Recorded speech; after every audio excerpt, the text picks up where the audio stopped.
Bien-aimé dans le Seigneur, encore une fois, c'est votre bien-aimé Paul Ariel Malimtoto. Aujourd'hui, c'est encore un autre jour où je vais partager avec vous seulement dans quelques minutes concernant la foi à Dieu. Nous sommes dans Romains chapitre 4 et c'est là au chapitre 17. J'étais établi père d'un grand nombre de nations. Il est notre Père. Il est notre Père devant celui auquel il a crié. Dieu qui donne la vie aux morts et qui appelle les choses qui sont comme si elles ne sont point. La foi d'Abraham était caractérisée. Il croyait que Dieu appelle à l'existence ce qui n'existe pas. Bien-aimé dans le Seigneur, la foi, c'est croire que Dieu est capable d'appeler à l'existence ce qui n'existe pas. C'est ça la foi. Et notre définition de la foi. La foi, c'est croire que Dieu est capable d'appeler à l'existence ce qui n'existe pas. Qu'est-ce qui n'existe pas dans ta vie? Peut-être c'est le mariage. Peut-être c'est l'argent. Peut-être c'est la famille. Peut-être c'est la fertilité. Peut-être c'est le travail. Peut-être c'est la bonne production dans ce que tu fais. Tout ce qui n'existe pas, par la foi à Dieu, ce qui n'existe pas, tu peux l'appeler à l'existence. Parce que la Bible dit que nous avons la foi de Dieu. Quand la Bible dit « ayez foi à Dieu », dans Marc chapitre 11, verset 22, dans d'autres versions, la Bible dit « ayez la foi de Dieu ». La foi de Dieu appelle à l'existence ce qui n'existe pas. Bien-aimé dans le Seigneur, la foi, c'est croire que ton Dieu, le Dieu que tu pries, appellera à l'existence ce qui n'existe pas. Peut-être c'est la paix du cœur que tu n'as pas. Ce n'est pas ce qui me manque dans ta vie, mais la foi à Dieu fait que Dieu puisse appeler en existence ce qui n'existe pas dans ta vie. Abraham a crié à Dieu. Romains chapitre 4, verset 17, là nous venons de lire. Il a crié à Dieu qui a dit que tu deviendras père des nations. Il a crié à Dieu et il est devenu ce qu'il a crié. Dieu a appelé à l'existence ce qui n'existe pas. Moi aussi, tel que je suis là, je suis le fils d'Abraham. Abraham a des milliers et des millions d'enfants sur la terre aujourd'hui. Pourquoi? Parce qu'il a crié à Dieu. Cet homme il n'avait pas même un fils dans sa maison. Il n'avait personne, mais il a crié à Dieu et Dieu a appelé à l'existence ce qu'il a promis. Bien-aimé dans le Seigneur, ne t'inquiète pas. La foi fera que Dieu appelle à l'existence ce qui n'existe pas dans ta vie. La Bible dit au verset 18, « Espérant contre toute espérance, il crie, à sorte qu'il devait père de grand nombre de nations. Selon ce qu'il a été dit, telle sera ta postérité. » Espérant contre toute espérance. La foi croit à l'impossible. Espérant contre toute espérance. Cette phrase veut dire ceci, il a espéré à l'inespérable, il a espéré à ce qu'on ne peut pas espérer. Donc il a cru à Dieu, il a cru aux grandes choses, il a cru à l'impossible, espérant contre toute espérance. Abraham a espéré là où on ne peut pas espérer. C'est ça la foi d'Abraham. Si tu dis que tu es fils d'Abraham, cessez de croire à ce qui est possible.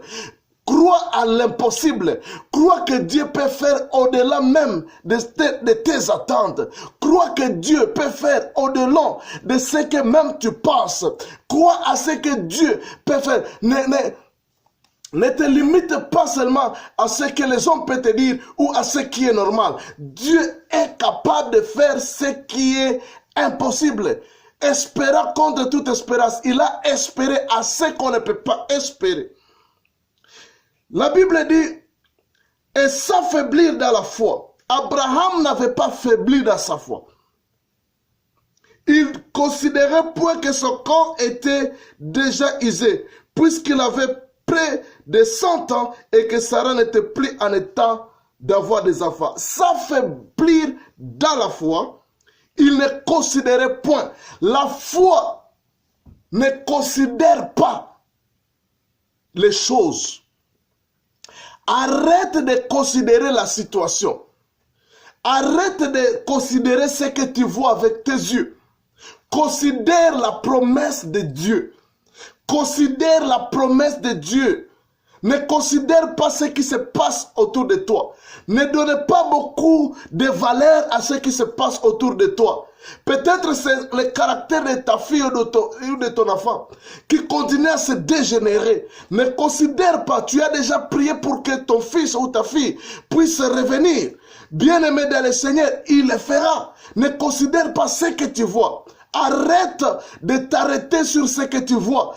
Ne s'affaiblir dans la foi. Il ne considérait pas son état. La Bible dit qu'il était à près de 100 ans. Et sa femme n'était plus en état d'avoir des enfants. Mais il n'a pas considéré cela. Il n'a pas considéré la loi de la nature. Il n'a pas considéré ce que les médecins ou ce que les docteurs de son époque pouvaient lui dire. Il a considéré la promesse de Dieu. Il a mis son attention, son focus dans la promesse de Dieu parce qu'il savait que celui qui a fait la promesse, il est capable de l'accomplir. C'est très très important de comprendre ces choses. La Bible dit qu'il ne doutait point. Vous savez, l'ennemi de la foi, c'est la doute. Il ne doutait point par incrédulité. Oh, il n'avait pas même l'incrédulité. Incrédulité, c'est refuser de croire. Il n'a pas été incrédule. Il ne doutait point par incrédulité au sujet de la promesse de Dieu. Il ne doutait point au sujet de la promesse de Dieu. Mais il fut fortifié par la foi. Abraham fut fortifié par la foi, donnant gloire à Dieu. Alléluia. Bien-aimé dans le Seigneur, si tu veux voir Dieu agir dans ta vie, commence à donner gloire à Dieu à dépit de cette situation. Continue à donner gloire à Dieu à dépit des problèmes.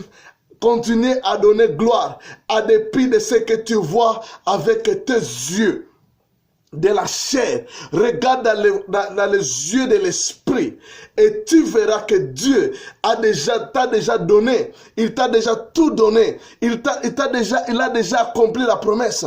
Tout ce que tu attends, c'est l'accomplissement. La Bible dit que ça, il ne douta point par incrédulité au sujet de la promesse de Dieu. Il a crié à la promesse de Dieu. Il a commencé à louer Dieu à dépit de la stérilité, à dépit de l'absence de l'enfant, à dépit de l'absence de la postérité. Il a crié à Dieu. Et comme il a crié à Dieu, il donnait gloire à Dieu. Il louait Dieu. Au lieu de se concentrer sur sa situation, il donnait gloire. Il abondait d'actions de grâce.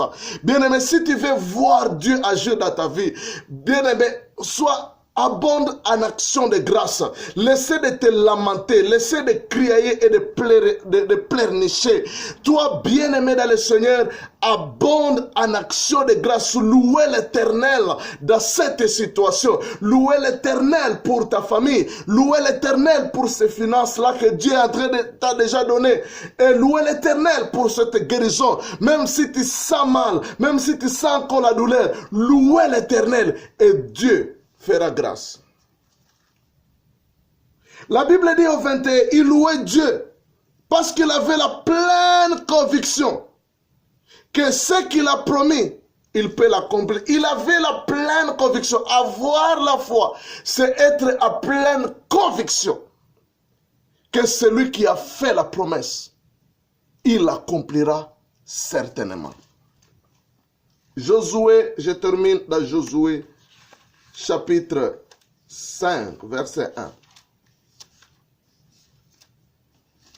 Josué, il y a quelque chose de très important.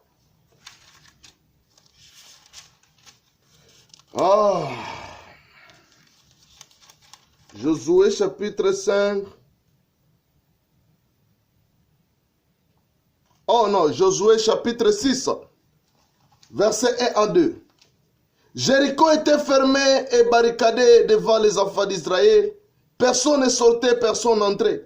L'Éternel dit à Josué, vois, je livre entre tes mains Jéricho et ce roi et ses vaillants soldats. Jéricho était barricadé. Jéricho était fermé. Jéricho empêchait aux enfants d'Israël d'entrer dans le pays de la promesse. Il y avait un mur. Mais Dieu n'avait pas dit à Josué, vois la muraille de Jéricho. Vois le mur, vois la muraille. Il n'a pas dit vois, il a dit vois, je livre Jéricho entre tes mains. C'est ce que Dieu. Jéricho était barricadé, Jéricho était fermé. Mais Dieu n'avait pas voulu que le focus de Josué soit sur la muraille, soit sur ces barricades. Mais Dieu a voulu que le focus de Josué soit sur Jéricho. Le pays qu'il lui donne. Il dit, vois, je te donne Jéricho. Bien-aimé, la foi, c'est voir avant de voir.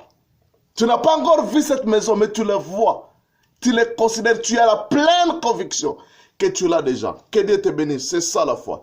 Vis par la foi. Mon juste vivra par la foi. S'il se retire, mon âme ne prendra pas plaisir. Sans la foi, il est impossible de plaire à Dieu. Bien-aimé, tu peux être un homme de jeûne. Tu pries, tu jeûnes. Tu jeûnes 40 jours, 50 jours, 70 jours. Mais sans la foi, ta prière même ne plaise pas au Seigneur. Ce qui plaise au Seigneur, c'est avoir la foi. C'est de voir un humain croire dans la capacité et dans l'intervention de Dieu. Que Dieu te bénisse. Amen.